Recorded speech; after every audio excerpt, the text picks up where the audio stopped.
Thanks to our sponsor, Dundeal.ie, we bring you Business Bites, the best bits of that great business show served up in individual servings. Dundeal Motors is home to Ireland's largest range of new and premium used cars. That's why you'll find cars from Mercedes-Benz, Audi and BMW dealerships on Dundeal. Are you looking for a 7-seater to accommodate your growing family? Maybe you're after a luxury saloon to make a statement. We have the car for you. You'll also find Ireland's largest range of electric cars to help you make the switch. Visit Dundeal.ie today to start the search for your next car. From episode 124, Jason Bradshaw of business advisors JPA Brenson Lawlor explains how to maximize the value of your business. In response to your requests on this episode, we are bringing you a new feature called What is My Business Worth? We're going to be looking at the widest variety of businesses to see what they could be bought or sold for and how, as an owner, you can maximize value. Jason Bradshaw is corporate finance partner with business advisors JPA Brenson Lawlor, and we chose Jason as our advisor because last year he won Finance Magazine's Deal of the Year award. There are so many sectors to choose from, but we decided to start with the hardware sector, as in your local hardware store, because that's the sector that Jason won his award for, the big trophy. Jason Bradshaw, welcome to That Great Business Show. Thanks, Conal. Thanks for having me. It was a great award. Well done. Thank you. You look really well there with the little badge there and the little trophy. I'm glad there's not a TV here. You're fine. Where do we start? Make a business worth more? And then how do you value a business where, if we're going to talk about the hardware sector, for example, there could be a hardware store in Mullingar. There could be a hardware store in Blanchardstown. They're both hardware stores, but they must be valued differently, correct or not? They would be valued differently. It really depends on the, the sales mix of the hardware store, how big it is in terms of their premises, in terms of the turnover. Is it turning 1 million or 5 million? And what's the mix? Is it like largely cement or timber? Because, you know, in terms of different margins. So it really depends on each particular store. You'd have to look at it individually. But a 1 million business and a 5 million business, 1 million is a bit like a house. More people can afford a 1 million business than can afford the 5 million business. Therefore, I could argue the 1 million business is worth the consolidators, more. You see, might not be interested in the 1 million business because it might be a little bit too for people small. Like me means... What does that mean? Well, I suppose it's somebody like if Grafton Group or any of the other, I suppose, group kind of owners, if they want to buy a local hardware store, it would have to be up to a certain threshold in terms of turnover, square footage, too small, profitability. No good. If it's too small, they probably won't look at it. So, but they're the big consolidators. But are there little consolidators who want to become the next Grafton Group? There would be. There's a few around the country, and there's some small groups that might have 4 or 5 different merchants around the country. They're looking to expand, and then I suppose on the larger scale, Grafton might be only interested in kind of unique offerings or a specialised kind of distribution or merchant type of business, like Proline Architecture, like the one that they bought last year. Sorry, that's the one that you won your award for. You still want to come back to me all the time. Correct. Yeah, Come here to me. If I go in, and I do go into my local hardware store down in Sandymount, I'm always looking to see, what do you think the margin might be? Do you do the same? Well, the gross margins are interesting. Do you walk into a store and look at them and say, could they be making 7%? Could they be making 15%? I'd have an idea when you walk in the store. Okay, how or depending why? on what they have in the store. Get away, really? What's the giveaway? A giveaway, I suppose it's a large square footage. It's the high end stuff like possibly the paint or a value added stuff. Bigger where you're getting square a higher footage, margin. higher or lower margin?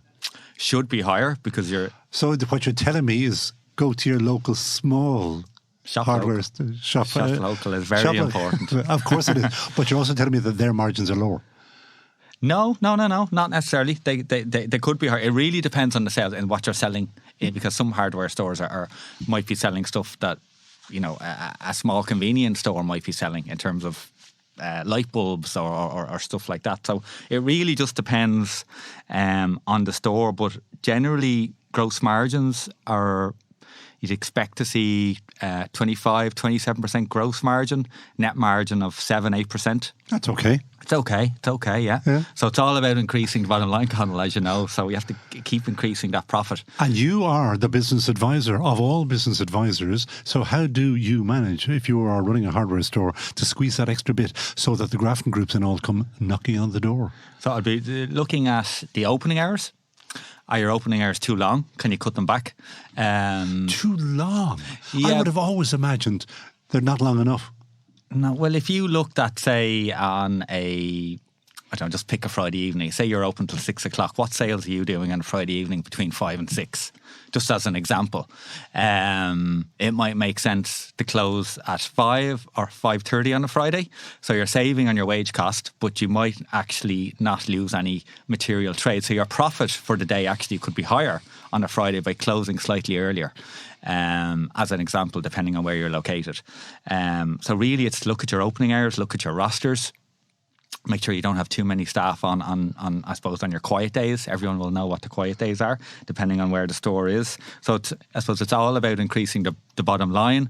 Look at your utility costs. Go to your bonkers.ie, compare your electricity, your gas bills, and just make sure you're continually getting the best deals in every line of your business, because all that extra profit, you're multiplying that by maybe 4 to 7 times EBITDA. So in terms of a multiple. I told you never to say that word in here.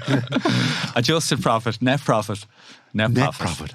The only profit that's important is net profit. Isn't that right? Your cash net profit. That's the one that goes to the back pocket if you're making it. Exactly. And if it's not being made, you're not in business, really. Yeah. So you want to be getting that 7 to 8% up. And one other thing you did tell me off air was e-commerce, the website. Sell on a website. Create something that you can sell on a website, because not everybody does.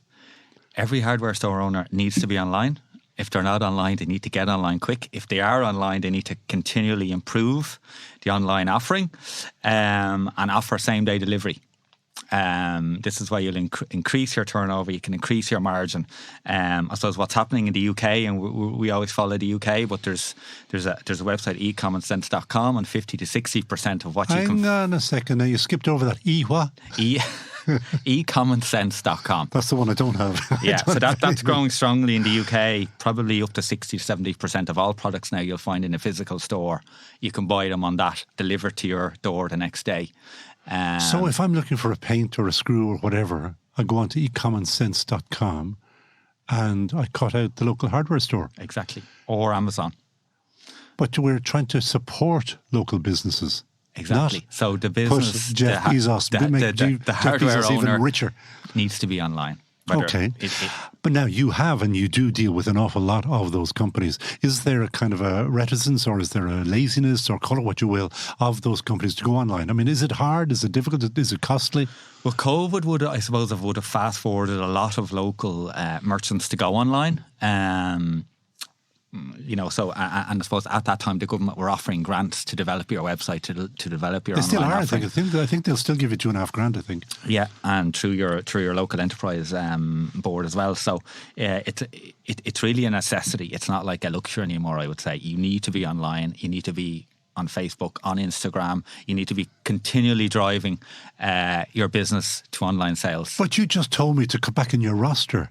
There is no way that you can run your e-commerce website without hiring somebody else or finding somebody who is e-commerce competent. But it'll pay for itself. Do you think? Yeah, twice or threefold, Okay. without a doubt. If you get a good marketing person online, that'll drive. Actually, it drives a few things. It drives more people to the store physically because you're in their minds more often. But it'll also drive your online sales, which can also improve your bottom line. So really, you have to be online now. Will your friends, the consolidators, pay more for a local hardware store that has e-commerce rather than doesn't? I mean, presumably, if they see e-commerce, at least they think that you're somewhere near the 21st century. Well, if you're on e-commerce, you'll probably see your sales trends are increasing. Where if you're not online, I think what's coming down the tracks over the next 3 to 5 years is that your sales might actually start to decrease because of Amazon, because of ecommerce.com, and because of other online companies that may actually start trading in the future. So it's a necessity. If you're not online, I think you could see a very material reduction in your turnover and your profits over the next 3 to 5 years. So it's key to success, really. And what kind of net profit must a unit, we'll call it a unit, a shop, be making before the consolidators are even interested? Do they have to be making 100,000, 500,000, $1 million? Well, I would say for the smaller group consolidators, I would say $1.5 million plus, $1.5 million, $2 million plus. Profit. Net profit you would want. But that's a chunky business. It is, but the margins are low. So if you're at 7%, you need to be up at that turnover level. No, I'm talking about profit now, not turnover. That's what I'm saying. Does the company have to knock out $2 million in profit? No, in turnover. In turnover, Yeah. Okay. Yeah. Because Because it has to make sense, because you have a low... But is there a profit level that they need to see before they'll even open the discussion? Yeah, well, it needs to be adding, 200,000 or 300,000 to the bottom line. That's really so. I suppose the local hardware owner that's maybe wishes to retire, maybe they'll stay in for a year or two, maybe they'll retire straight away. But when you put in a replacement cost for that seller, for that owner, you need to be making it worthwhile for the consolidator, because it just doesn't work otherwise. And how quickly does a sale happen?